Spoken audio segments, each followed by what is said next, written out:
میں اب نماز پڑھنے لگی تھی۔ دل میں کچھ سکون سا اترنے لگا تھا۔ پورے 1 ماہ بعد جب میں ڈاکٹر مجتبیٰ کے کمرے میں گئی تو وہ کافی پی رہا تھا۔ مجھے دیکھتے ہی اس کے چہرے پہ مسکراہٹ بکھر گئی۔ وہ کہنے لگا، مس ابیحہ مجتبیٰ، آئیے تشریف لائیے۔ میں نے کہا، آپ میرا نام غلط لے رہے ہیں ڈاکٹر مجتبیٰ، میرا نام ابیحہ مرتضیٰ ہے، مجتبیٰ نہیں۔ میری بات سن کے کہنے لگا، اوہ سوری مس ابیحہ، ایکچولی اتنے مریض آتے ہیں نا، نام کچھ گڑبڑ ہو جاتا ہے، آئیے تشریف لائیے۔ میں اس کے سامنے رکھی کرسی پہ بیٹھ گئی۔ وہ مجھے بڑے غور سے دیکھنے لگا، پھر کہنے لگا، پہلے سے کافی بہتر لگ رہی ہیں۔ میں نے کہا، جی کافی بہتر ہوں۔ وہ کہنے لگا، اب ویسے خیالات تنگ تو نہیں کرتے؟ میں نے کہا، نہیں اب تنگ نہیں کرتے، میں نماز پڑھ لیتی ہوں اور اب تو ترجمے سے کلام پاک پڑھ رہی ہوں، بہت سکون ملتا ہے۔ میری بات سن کے کہنے لگا، اللہ کا ذکر روح کو سکون بخشتا ہے۔ میں نے کہا، بے شک۔ کہنے لگا، سگریٹ، نشے کے انجیکشن وغیرہ چھٹ گئے؟ میں نے کہا، جی۔ تو وہ کہنے لگا، گڈ۔ پھر کچھ دیر مجھے خاموشی سے دیکھتا رہا، پھر مسکراتے ہوئے بولا، مس ابیحہ آپ چائے پئیں گی یا کافی؟ کیا منگواؤں آپ کے لیے؟ میں نے اسے کچھ حیرت سے دیکھا تھا۔ کہنے لگا، میرے خیال سے ساتھ میں سموسے بسکٹ وغیرہ بھی اچھے لگیں گے، کیا کھانا پسند کریں گی آپ؟ میں کچھ متعجب ہوئی تھی۔ میں نے کہا، کچھ بھی نہیں۔ کیا آپ سب مریضوں سے چائے کافی پوچھتے ہیں؟ مجھے اس کی بات کچھ عجیب لگی تھی، کیونکہ پہلے تو کبھی مجھے ایسے نہیں پوچھا تھا اس نے۔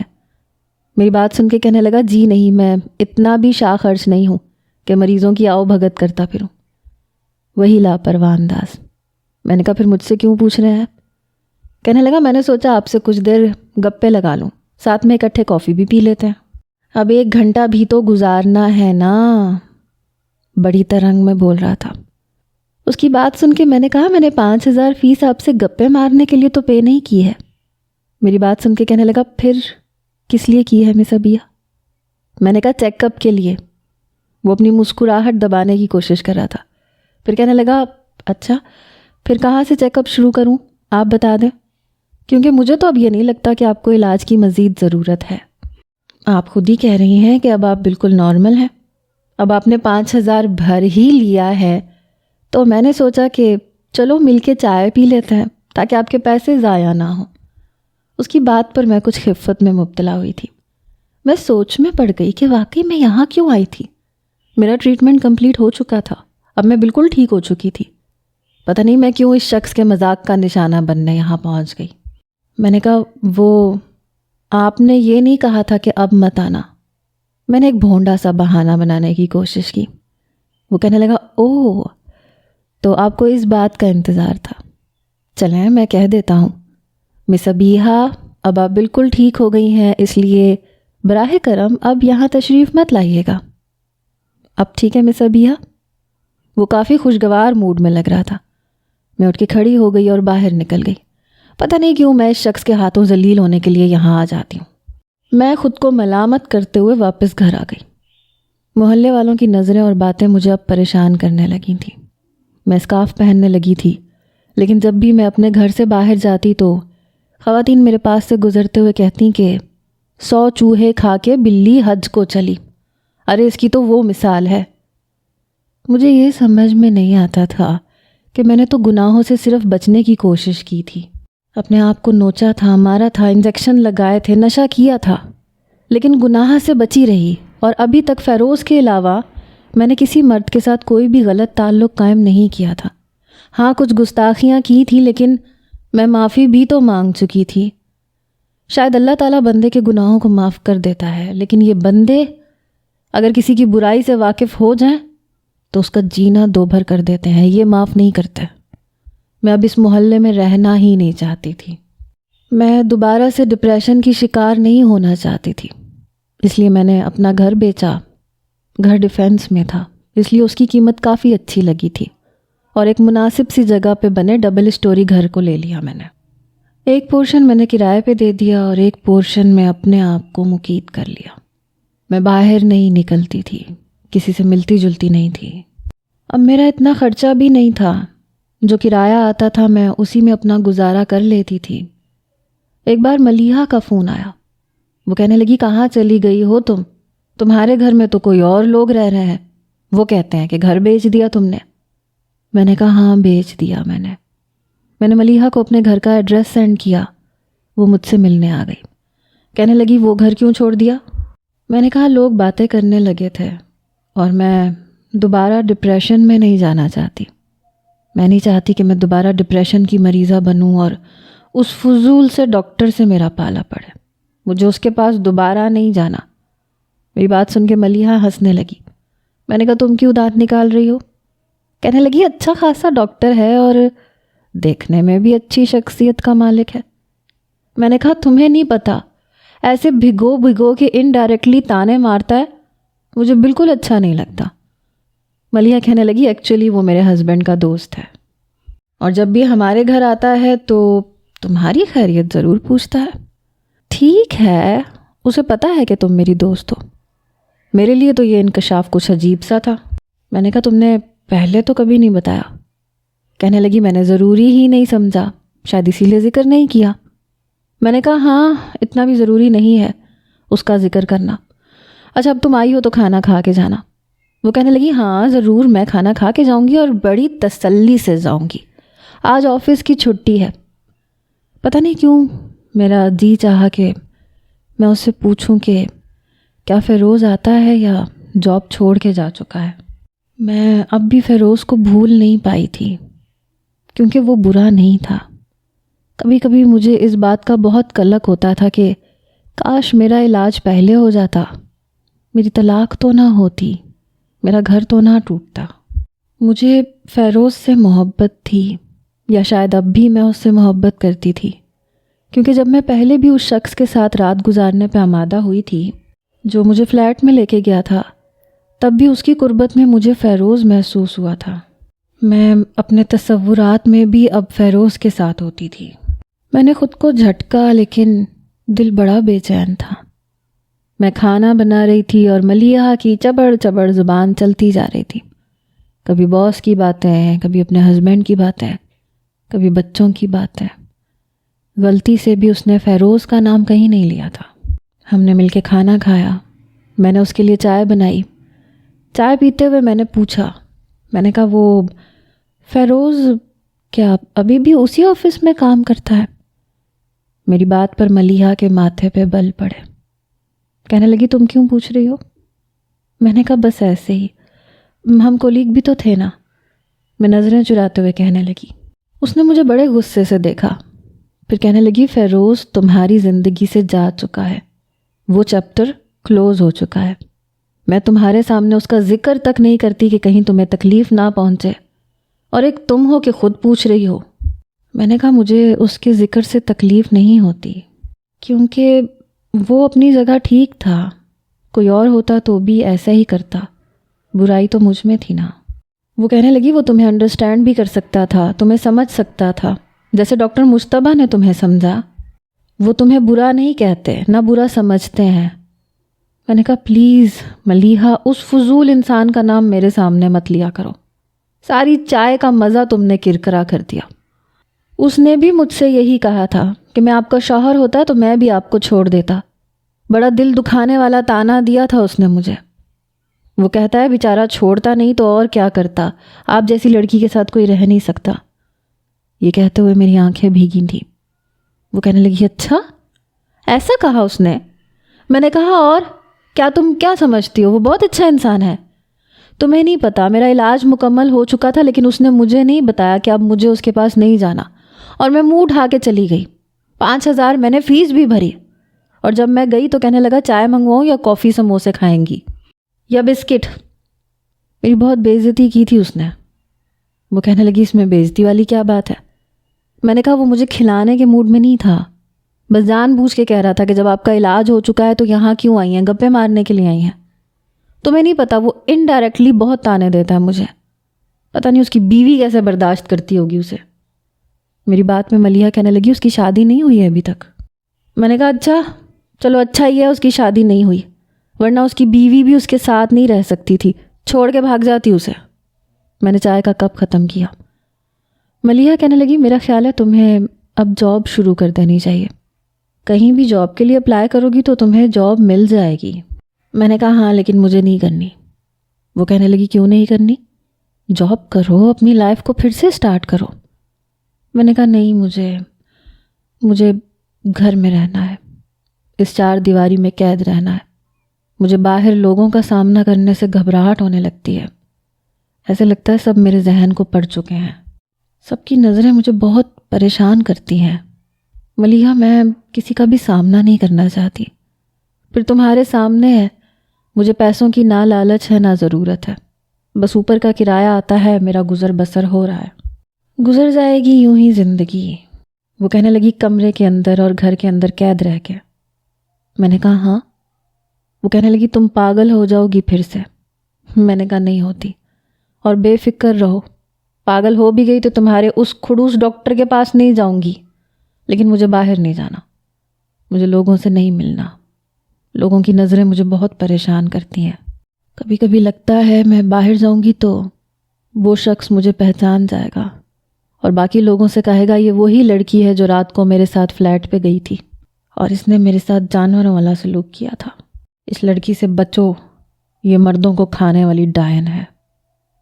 وہ کہنے لگی مجھے نہیں لگتا کہ تم ابھی بھی ٹھیک ہوئی ہو۔ میں نے کہا میں ٹھیک ہوں، میں اپنی اس 4 دیواری میں بہت خوش ہوں، مجھے نہیں جانا، مجھے کسی سے نہیں ملنا۔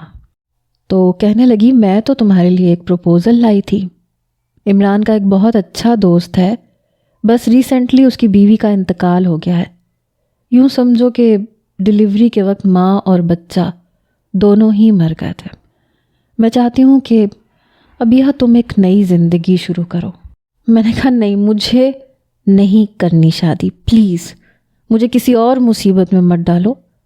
پتہ نہیں شادی کے بعد اگر پھر سے میری وہی کیفیت ہوگی تو میں بار بار طلاق برداشت نہیں کر سکتی۔ میں اپنی اس زندگی میں خوش ہوں، مجھے اب ڈر لگتا ہے شادی سے، مرد کے پاس جانے سے۔ میں ایسی ٹھیک ہوں ملیحہ، پلیز مجھ سے دوبارہ شادی کی بات مت کرنا۔ میں نے اسے صاف منع کر دیا تھا۔ وہ کہنے لگی پھر بھی اچھی طرح سوچ لو، بہت اچھا شخص ہے، اچھا کماتا ہے، کسی چیز کی اس کے پاس کوئی کمی نہیں ہے۔ میں نے کہا میں دوبارہ سے اپنا دل کسی کے نام پہ دھڑکا نہیں سکتی اور نہ کسی کے ساتھ زندگی گزار سکتی ہوں، مجھے سمجھنے کی کوشش کرو پلیز، میں اپنی اس زندگی سے بہت خوش ہوں، مجھے خوش رہنے دو۔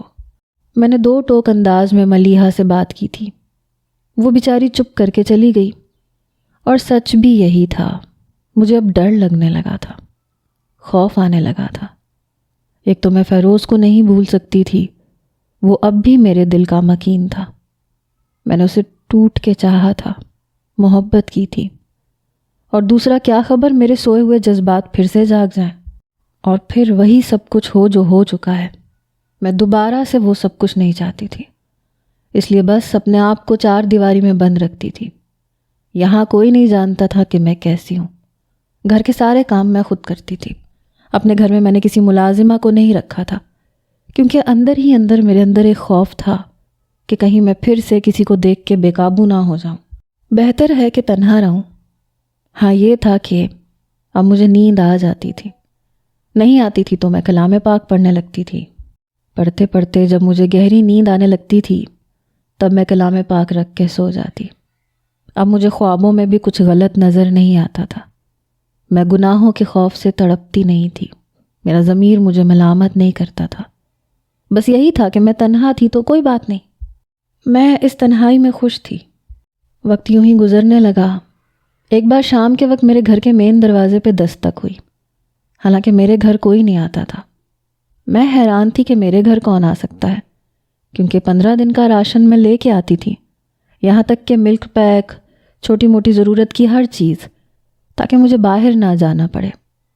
ملیحہ اگر مجھ سے ملنے آتی تھی تو پہلے کال کرتی تھی۔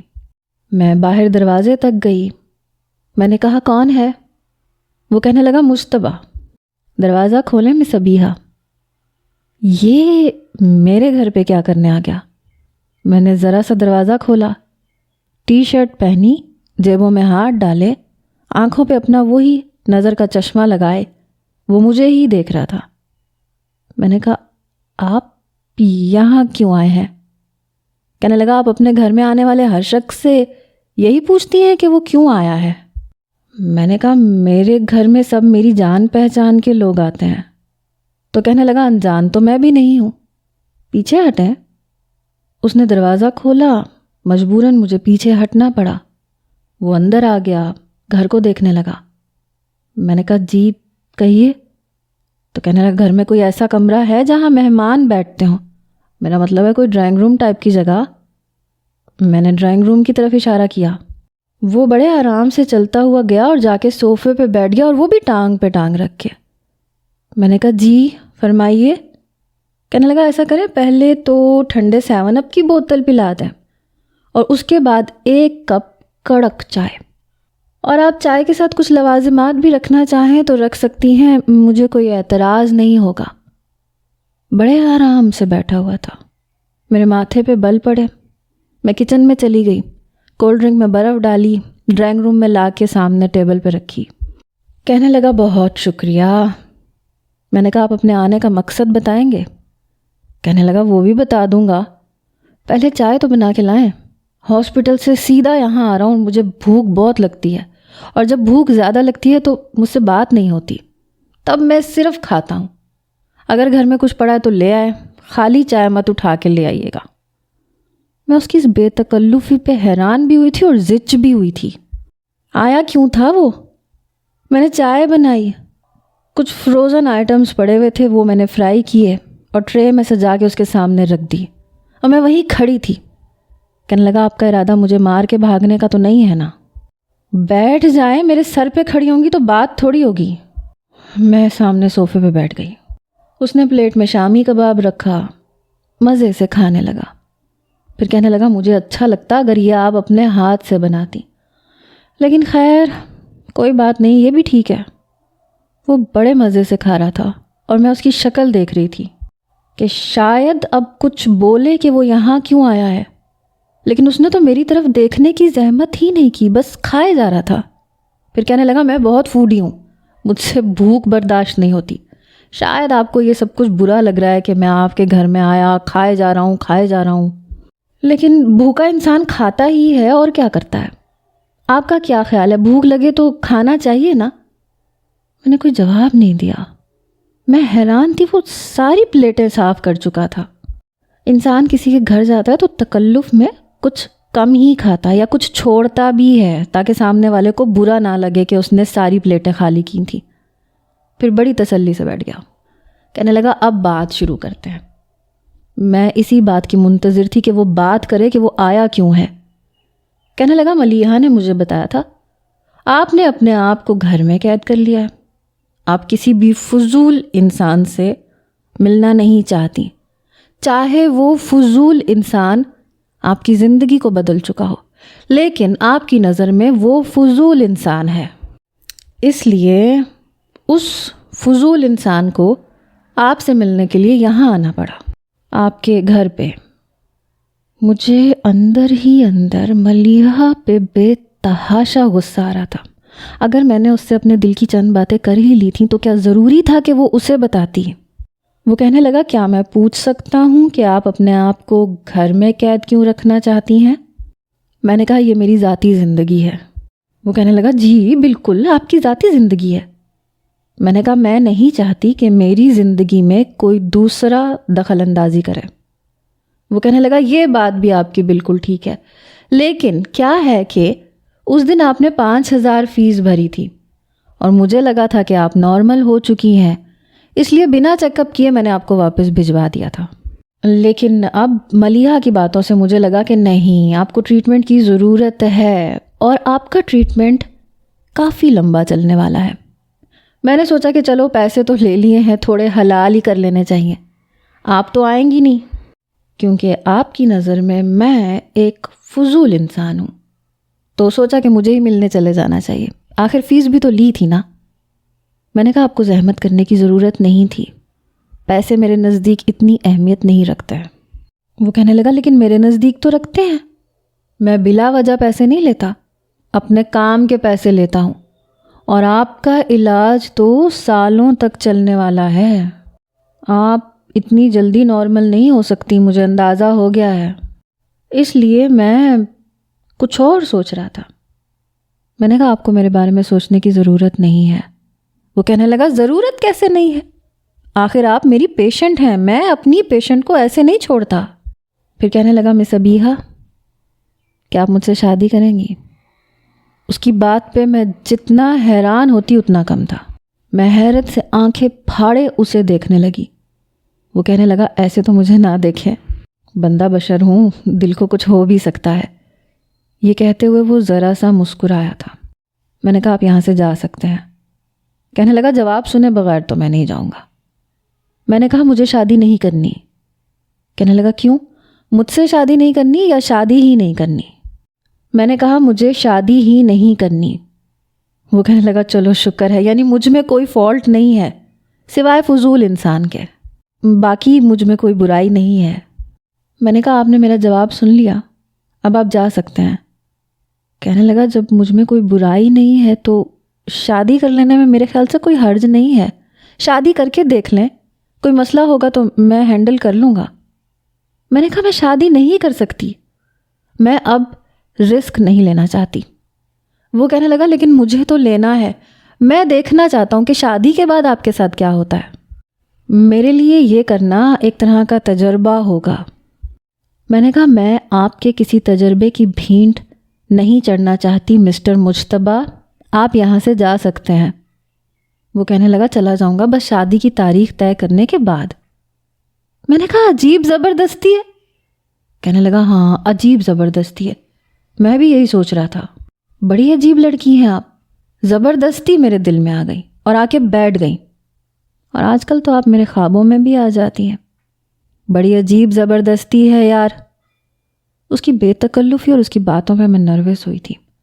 وہ کہنے لگا اتنی زبردستی کی اجازت میں نے کبھی کسی کو نہیں دی، لیکن آپ پتہ نہیں کیوں۔ یہ کہتے ہوئے وہ نظریں چرانے لگا۔ پھر کہنے لگا یوں تو میری والدہ حیات ہیں، پر میں چاہ رہا تھا کہ ان کو لانے سے پہلے آپ سے بات کر لوں۔ یہ نہ ہو کہ وہ آئیں کل کو اور آپ ان کو کہیں کہ محترمہ آپ یہاں کیوں آئی ہیں، نکلیں یہاں سے۔ میری اماں کے سامنے میرا امیج کافی خراب ہو جائے گا۔ میں نے کہا میں آپ سے صاف انکار کر چکی ہوں، اور ایک آپ ہیں، آپ بات کو ختم نہیں کر رہے ہیں۔ وہ کہنے لگا بات ہی تو ختم کرنا چاہتا ہوں، آپ کہتی ہیں تو میں اماں کو لے آتا ہوں، رشتہ طے ہو جائے گا، شادی ہو جائے گی، بات ختم ہو جائے گی، پھر نئی بات شروع ہو جائے گی۔ میں نے کہا مجھے آپ سے شادی نہیں کرنی۔ وہ کہنے لگا کیوں نہیں کرنی؟ کیا لگتا ہے آپ کو میں آپ کا پاگل پن برداشت نہیں کر پاؤں گا، یا فیروز کی طرح آپ کو چھوڑ دوں گا؟ پھر کہنے لگا ہر شخص فیروز نہیں ہوتا، اور اس دن میں نے آپ سے جان بوجھ کے ایسی باتیں کی تھیں کہ اگر میں بھی اس کی جگہ ہوتا تو میں آپ کو چھوڑ دیتا، کیونکہ میں چاہتا تھا کہ آپ روئیں۔ میں نے آپ کو رلانے کے لیے ایسا کہہ دیا تھا۔ بخدا میں آپ کو نہیں چھوڑوں گا، یہ میرا آپ سے وعدہ ہے۔ ملیحہ کی بچی نے ایک ایک بات اسے بتائی تھی۔ ایک بار ملیحہ میرے سامنے آ جاتی میں اس کا گلا گھونٹ دیتی۔ کیا ضرورت تھی اسے یہ سب باتیں بتانے کی؟ پھر کہنے لگا ملیحہ سے کچھ مت کہیے گا۔ میں نے کہا تھا کہ سب کچھ بتا دیں۔ اصل میں اس نے مجھے بتایا تھا کہ وہ آپ کا رشتہ عمران کے کسی دوست سے کروانا چاہتی ہے۔ تو میں نے کہا کہ تمہیں باقی سب نظر آتے ہیں، میں نظر نہیں آتا۔ پھر وہ کہنے لگی کہ آپ نے تو اسے بڑی باتیں سنائی تھیں، بڑے تانے مارے ہیں، اور وہ تو آپ کو فضول انسان سمجھتی ہے، اس لیے آپ کے لیے تو کبھی حامی نہیں بھرے گی۔ تو پھر میں نے سوچا کہ میں خود بات کر لیتا ہوں۔ پتہ نہیں کیسے دماغ پڑھ لیتا تھا، کیسے اسے پتہ چل جاتا تھا کہ میں ملیحہ کے بارے میں سوچ رہی ہوں، اور وہ اب صفائیاں دے رہا تھا۔ وہ کہنے لگا تو پھر میں ہاں سمجھوں؟ میں نے کہا آپ خود ہی سے کیوں فیصلہ کرنا چاہتے ہیں؟ مجھے آپ سے شادی نہیں کرنی۔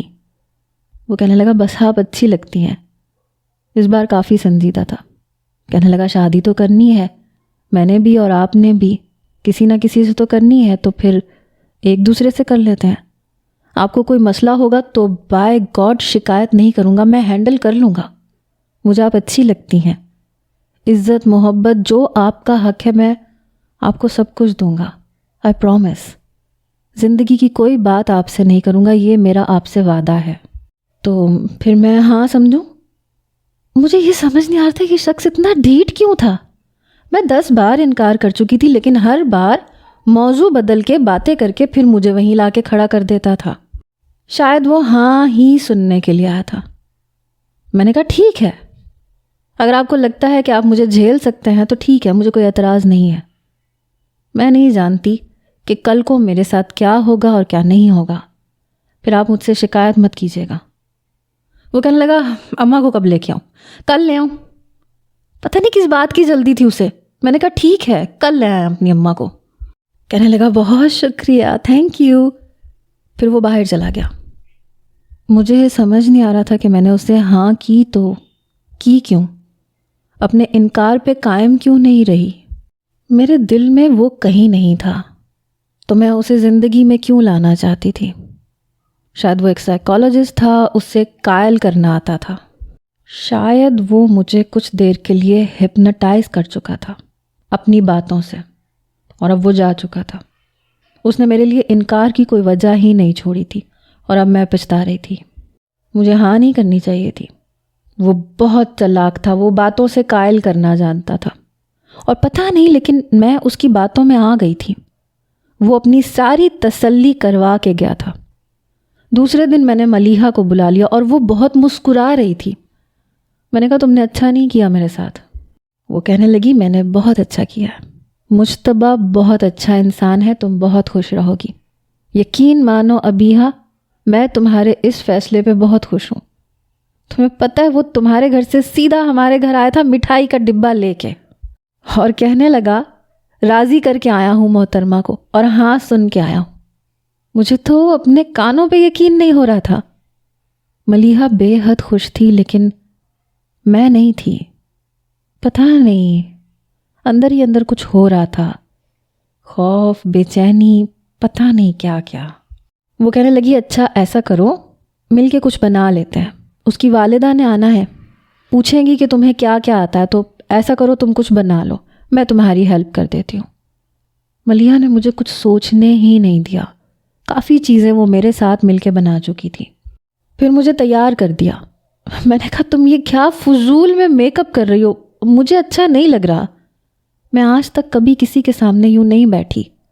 فیروز سے تو آفس میں ہی ساری باتیں طے ہو چکی تھیں، تو بس وہ اکیلا ہی آیا تھا اور خالہ سے بات کی اور رشتہ پکا ہو گیا، لیکن میں یوں سامنے سج سنور کے میں کبھی نہیں بیٹھی کسی کے۔ پتہ نہیں اس کی اماں مجھ سے کیا سوال کریں گی، یا میں زندگی میں اس کے ساتھ سروائیو بھی کر پاؤں گی یا نہیں۔ میں بے حد پریشان تھی۔ جب اس کی والدہ آئیں، انہوں نے ایک نظر مجھے دیکھا، سر پہ ہاتھ رکھا، پھر اپنے پرس میں سے انگوٹھی نکال کے میرے ہاتھ میں پہنا دی۔ کہنے لگی کتنا کہا میں نے مجتبیٰ کو کہ شادی کر لو، تمہاری عمر کے نوجوانوں کے 2 بچے ہیں، لیکن نہیں مانا۔ کہنے لگا جب تک میں کسی لڑکی سے متاثر نہ ہو جاؤں شادی نہیں کروں گا، اور شادی اسی سے کروں گا جو مجھے اچھی لگے گی، کیونکہ زندگی میں نے گزارنی ہے۔ رہ گئی بچوں کی بات، تو اماں وہ میں آپ کو ایک ساتھ 2 3 دے دوں گا، آپ ٹینشن نہ لیں۔ اس کی والدہ ہنستے ہوئے یہ باتیں بتا رہی تھیں، اور میں خفت سی محسوس کر رہی تھی۔ اس کی والدہ کہنے لگی مجھے بڑی دلچسپی تھی یہ دیکھنے کی کہ جسے میرا بیٹا پسند کرتا ہے وہ ہے کیا، کیسی ہوگی وہ، اور مجھے مجتبیٰ کی پسند پہ فخر محسوس ہو رہا ہے۔ شاید وہ میری اصلیت نہیں جانتی تھیں، اسی لیے ایسی باتیں کر رہی تھیں۔ انہوں نے سب کچھ کھایا، سب کچھ تھوڑا تھوڑا چکھا جو بھی میں نے بنایا تھا، تعریفیں بھی کر رہی تھیں، بڑی اچھی خاتون تھی۔ پھر بتانے لگیں کہ مجتبیٰ کو ذرا ہلا گلا پسند نہیں ہے، کہتا ہے شادی سادگی میں کروں گا، ہاں ولیمہ دھوم دھام سے کروں گا، اور جہیز بھی ہمیں نہیں چاہیے۔ تمہاری خالہ ہوتی تو میں یہ ساری باتیں ان سے کرتی، لیکن ملیحہ نے بتایا تھا کہ ان کا انتقال ہو گیا ہے۔ بیٹا مجھے یہ باتیں تم سے کرنی پڑ رہی ہیں، بس ہم 10-12 افراد آئیں گے، جمعے کو نکاح کے بعد تمہیں رخصت کروا کے لے جائیں گے اپنے ساتھ۔ وہ کچھ شاپنگ بیگز بھی لائیں تھیں، کہنے لگی اس میں تمہارا نکاح کا جوڑا ہے اور تمہاری ضرورت کا کچھ سامان ہے، باقی سب کچھ جو تم چاہو وہ تم شادی کے بعد لے لینا، ورنہ مجتبیٰ خود خرید دے گا۔ مجھے یہ ساری باتیں بالکل بے معنی سی لگ رہی تھیں۔ میرے دماغ میں ابھی بھی فیروز تھا، اس کے ساتھ میں نے اپنی شادی کی ساری شاپنگ کی تھی۔ وہ کہتا تھا ابھی مجھے آئیڈیا نہیں ہے جو تم نے پہننا ہے لے لو۔ میں کہتی تھی نہیں، تمہارے لیے پہننا ہے فیروز، تم خریدو، تم خریدو گے، میں پہنوں گی تو مجھے بہت اچھا لگے گا۔ مجھے پھر سے اس کی باتیں یاد آ رہی تھیں۔ وہ کہنے لگا اچھا ٹھیک ہے، پھر کہنے لگا تم سب میں ہی اچھی لگتی ہو، کیا بتاؤں میں تمہیں، اور پھر خود ہی کلر چوائس کرنے لگا، اور مجھے بہت اچھا لگتا تھا کہ وہ میرے لیے پسند کر رہا ہے۔ پتہ نہیں کیوں میری آنکھوں سے آنسو بہنے لگے۔ ہوش میں تب آئی جب مشتبہ کی والدہ نے مجھے اپنے ساتھ لگایا، میرا ماتھا چوما، کہنے لگی مجھے پتہ ہے ایسے موقع پہ تمہیں اپنے والدین یاد آ رہے ہوں گے، خالہ یاد آ رہی ہوں گی، بیٹا میں تمہیں ماں بن کے پیار دوں گی، یہ مت سمجھنا کہ تم سسرال جا رہی ہو، میرا ایک ہی بیٹا ہے اور تم اس کی پسند ہو، اس لیے تم میری بھی پسند ہو۔ وہ جا چکی تھیں، ملیحہ بھی جا چکی تھی۔ میں نے ابھی تک وہ شاپنگ بیگز کھول کے نہیں دیکھے تھے، میں بس رو رہی تھی۔ فیروز کے ساتھ گزرے لمحے مجھے پل پل تڑپا رہے تھے۔ میں کیسے اپنے دل میں فیروز کو رکھ کے مشتبہ کے ساتھ زندگی گزار سکتی تھی؟ بہت مشکل لگ رہا تھا، بہت زیادہ مشکل، اپنے دل سے فیروز کو نکالنا اور مشتبہ کو اپنی زندگی میں شامل کرنا، اور پھر دوسرا وہی ڈر، بیماری کے لوٹ آنے کا خوف، پل پل میری جان نکال رہا تھا۔ جمعے میں 8 دن پڑے تھے اور ان دنوں میں ٹھیک سے سو نہیں پائی تھی۔ مجھے لگ رہا تھا شاید نکاح کے وقت میں انکار کر دوں گی، مجھ سے اقرار نہیں ہوگا، مجھ سے سائن نہیں ہوں گے۔ 8 دن گزر گئے، صبح جمعہ تھا اور میں رات کو پھوٹ پھوٹ کے رو رہی تھی، دیواروں سے باتیں کر رہی تھی کہ یہ مجھ سے نہیں ہوگا، میں نکاح کے وقت انکار کر دوں گی، مجھ سے نہیں ہوگا، میں یہ شادی نہیں نبھا سکتی۔ فیروز، فیروز آئی لو یو، میں تمہارے علاوہ کسی کے ساتھ زندگی نہیں گزار سکتی۔ مجھے لگ رہا تھا جیسے مجھ پہ پاگل پن کا دورہ پھر سے پڑ گیا۔ اور پھر اگلے روز نکاح کے وقت میں نے السلام علیکم جی، تو ریڈرز کیسی لگی آج کی ایپیسوڈ؟ کیا ہوگا ابیحہ کی زندگی میں، آگے کیا ہوگا؟ جلدی سے تکے لگائیں، جس کا تکا ٹھیک لگے گا اس کا نام اگلی ایپیسوڈ میں لکھا جائے گا۔ اللہ حافظ۔